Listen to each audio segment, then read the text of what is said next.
নমস্কাৰ ৰিণ্টিছ lifestyle and motivation চেনেলটোলৈ আপোনালোকক স্বাগতম জনালোঁ।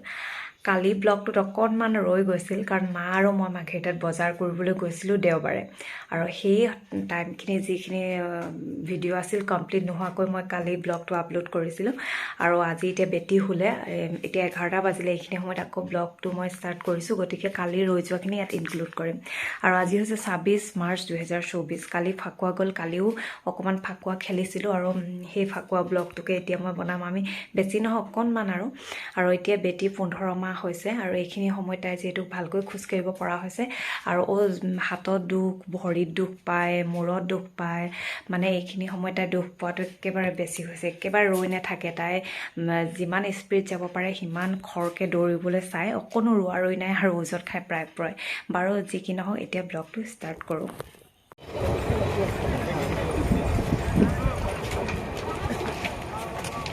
ট্ৰেইনখন গুচি গ'ল। গুচি যোৱাৰ পিছত মানুহবোৰ আকৌ হুৰা-হুৰে এজন দুজনকৈ বজাৰ কৰিবলৈ ওলাই আহিল। সকলো মানুহে জানে যে এইটো সময়ত মানে 3:30 বজাত ট্ৰেইন আহে, আৰু তেনেকৈ মানুহবোৰ খুব সাৱধান হৈ যায়। আৰু দেখিছেনে, যিবিলাকে প্লাষ্টিকৰ এনেকৈ তম্বু টানি লৈছিল বজাৰৰ কাৰণে, ট্ৰেইনখন যোৱাৰ পিছত সামৰি সুতুৰি থোৱা সেই তম্বুবোৰ আকৌ খুলিছে, আৰু এনেকৈ মানুহবোৰ এনেকৈ বজাৰ কৰিবলৈ হুৰা-হুৰে ওলাই আহিল। আৰু মই আৰু মা এনেকৈ হোমিঅ'পেথি দোকানখনত ৰৈ আছোঁ। এতিয়া 1 ঘণ্টামানে হ'ল, আৰু এয়া 4টা বজাত হোমিঅ'পেথি ডক্টৰজন আহিলে। মাঘেৰিটাত 2খনেই হোমিঅ'পেথি এনেকুৱা ফাৰ্মাচী আছে, আৰু এইখন আটাইতকৈ ডাঙৰ ফাৰ্মাচী। বস্তুকেইটা লৈ, মানে বেটি আৰ্নিকাটো লৈ আমি পুনৰ গাড়ীলৈ ৰাওনা হ'লোঁ। আৰু বজাৰখন চাই সঁচাকৈ খুব ভাল লাগিল। আমি ট্ৰেইনৰ আলিৰ মাজেৰে আহিলোঁ। এই ঢোলৰ এই ল'ৰাজনে যে অথনিৰ পৰা ঘূৰি আছে দেই, বিক্ৰী হৈছে নাই সিহে জানে।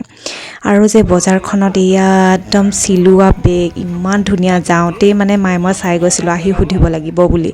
আৰু দেখিছেনে, এইবোৰ কিবা জনজাতীয় এইবোৰ বস্তুবোৰ কিমান আছে, আৰু এইবোৰ গাঁৱলীয়া কিবা কবিৰাজী ঔষধ পাতিও আছে, নেপালী মণি আছে, আৰু মাঘেৰিটাখনতো একদম ছেকেণ্ড নেপাল যেন লাগে।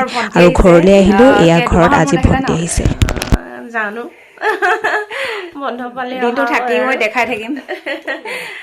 দিনটো নহয়, কেইদিন বিহু পিছত যাব, মানে দেখাই থাকিম আৰু। এয়া আমাৰ বেটি ভাইকৰ লগত খেলিছে। ট্ৰেডমিলত তাই এতিয়াৰ পৰা যাবলৈ চেষ্টা কৰে ভাইকৰ লগত। ভাইক মানে সি 2 পালেগৈ, ভণ্টি আগতে বিয়া হৈছিল, আৰু ল'ৰাটো পালেগৈ, আৰু খুব ভাল পায় ভাইকক। আহিলেই মানে তাই মানে এতিয়া 9টা বাজিলে, এতিয়াও তাই শুবলৈ, আগতে 9টামান বজাত শুই যায়। আজি মানে তাৰ লগত খেলি তাইৰ ভাগৰ ভোক চব পাহৰি গ'ল। দুয়োটা একেই। সিও আজি আহি পেলাই মানে বাইকক পাই সিও পুৰা খেলিছে। আৰু এয়া আমাৰ কাপোৰকেইযোৰ, মোৰ কাপোৰযোৰ এয়া কমলা কালাৰযোৰ, আৰু মা পিংক কালাৰ মোৰ আছে কাৰণে মই নল'লোঁ। আৰু এয়া চেণ্ডেল আমি লৈ, প্ৰথমযোৰ মাৰ, ছেকেণ্ডযোৰ দেহামানুৰ, মানে ভণ্টি আৰু দেহামানুলৈ লৈছে। এয়া প্ৰথম চেণ্ডেল আৰু জোতাযোৰ মোৰ, আৰু মায়ো ল'লে এযোৰ। আৰু মেচিনটো যিহেতু বাহিৰত পোহৰতে আছে, বাৰাণ্ডাত ৰাখিছোঁ, আৰু সেইকাৰণে 2যোৰ কাপোৰ মই কমপ্লিট কৰি পেলালোঁ। যিহেতু আজি মায়ে যিহেতু ভাত বনায়, আৰু ভণ্টিও আহিছে, গতিকে সিহঁতৰ দুজনীকে পাকঘৰ এৰি দিছোঁ, আৰু মই সেয়া কাপোৰ চিলাই কমপ্লিট কৰিলোঁ। নতুন কাপোৰ বুলি ক'লে একেবাৰে মানে চিলাই পিন্ধোৱে লাগে, সেইটো কাৰণে এয়া AC কটন টাইপৰ ভালেই কাপোৰযোৰ। আৰু এয়া বেটিয়ে আজি একদম তাই শুবলৈতো মানে শুবলৈ তাই পাহৰিয়ে থকাৰ নিচিনা হ'ল। ভাইকক পাই পূৰা খেলিছে, ময়ো এৰি দিছোঁ, আৰু ময়ো নিজৰ কামত ধৰিছোঁ, আৰু তাই উৎপাত একেবাৰে। মানে উঠাই লোৱাচোন তুমি অকণ, দেউতা নহ'লে বহি থাকক ওচৰতে। ইমান ভাল পায় ভাইকক একেবাৰে, গোটেইজনী একেবাৰে কেনেকৈ পৰি লৈছে।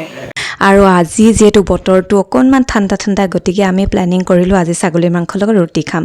আৰু এনেকৈ আজি আমি দিনটো সামৰিলোঁ। খুব ভালকৈ গ'ল, ভাল লাগিল। গুড নাইট, আৰু নেক্সট ব্লগবোৰ চাই থাকিব। ধন্যবাদ।